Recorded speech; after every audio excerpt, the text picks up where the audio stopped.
Chicken cutlets are delicious, but only when made right. This recipe will ensure you that you have the best chicken cutlets to build on or simply eat alone. The supplies and ingredients you will need are flour, breadcrumbs, eggs, canola or vegetable oil, chicken breasts of your choice, 3 pans, and seasonings. You will also need a large frying pan for frying. Once you have all of these supplies, you are able to start cleaning the chicken. Simply remove all of the discolored pieces and then thinly slice the chicken. Now you can begin coating the chicken in the breading. Gently coat the chicken first in flour, then place into the egg wash, and carefully into the breadcrumbs after that.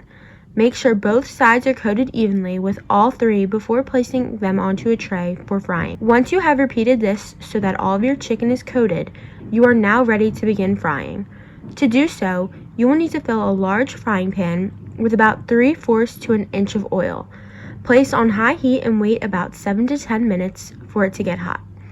Fry for about 1.5 minutes on each side and flip when the chicken is golden brown.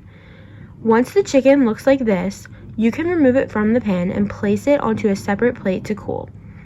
When you are done dealing with the raw chicken, make sure to thoroughly clean the surfaces that it has touched. You can use a rag with soapy hot water or Clorox wipes to get rid of the germs. Once the chicken has cooled off, you can now dig in and enjoy.